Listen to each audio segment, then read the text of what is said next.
Greetings guys, gals, and non-binary pals. Welcome back to the Amazing Plant Project. My name's Kate, and today we're going to be talking about resources for the LGBT community in STEM.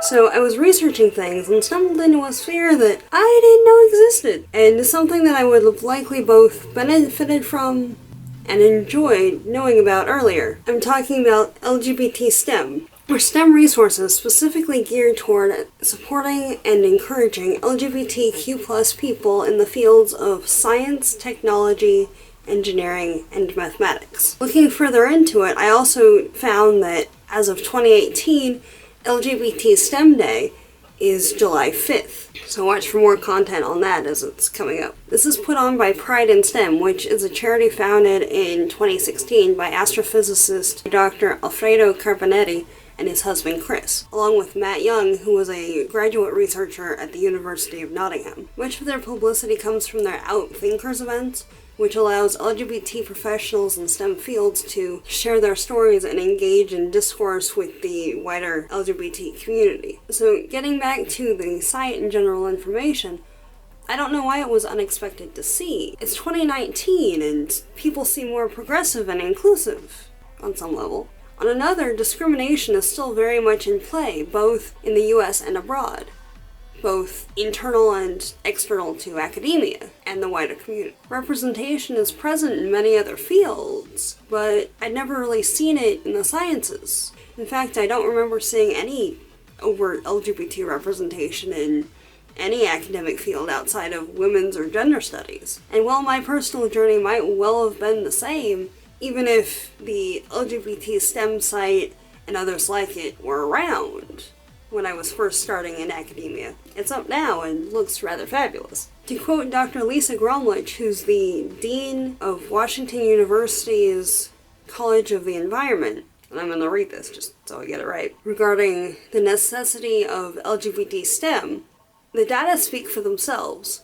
According to a 2013 study in Nature, 43% of our scientific community is not comfortable being out at work. It breaks my heart because I know what it's like to live in that shadow. I suspect that those individuals are paying the price for their silence and reduced creativity, collegiality, and mental health. This is simply unacceptable at a time when the world needs the full creative potential of all scientists to push the envelope of innovation to tackle the wicked problems of our time. I remember even a few years ago, when I was at university, there was little to no visible representation in the science departments. I was studying anthropology, so just by virtue of the demographic, there tended to be more inclusivity, at least in the student body. But even still, it was rather lacking. However, it's only in retrospect that I noticed that. I wasn't looking for it because I wasn't expecting to find it. Representation had never really been there in the first place. From everything I had seen and ultimately been taught, that was normal. That was the status quo. I'm glad to see that challenged. People, regardless of background or chosen field of study and profession, deserve the right to be supported by their academic, professional, or otherwise designated sphere. It will be linked below, but to quote LGBT STEM's About page, STEM subjects, science, technology, engineering, and mathematics, have been traditionally thought of as heterosexual masculine fields, and the thought of this can be quite intimidating for those just starting out in the field who don't fit this mold. This project showcases LGBT people in STEM fields, showing the diversity of people that can be found in roles all across the STEM disciplines, and hopefully providing some role models for people who are either at a junior stage in their careers or are only currently considering the possibility of going into a STEM field. The future of science relies on innovation, and the way to get it is to make sure that people from all walks of life enter the profession.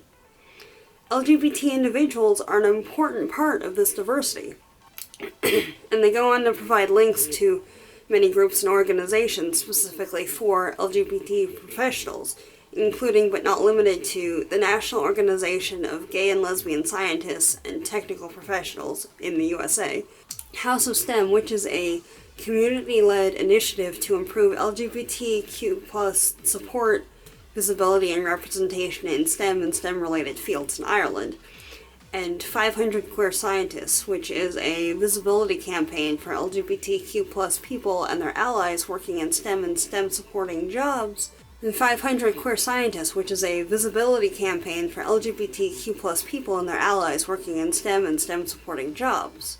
A group that collectively represents a powerful force of scientific progress and discovery.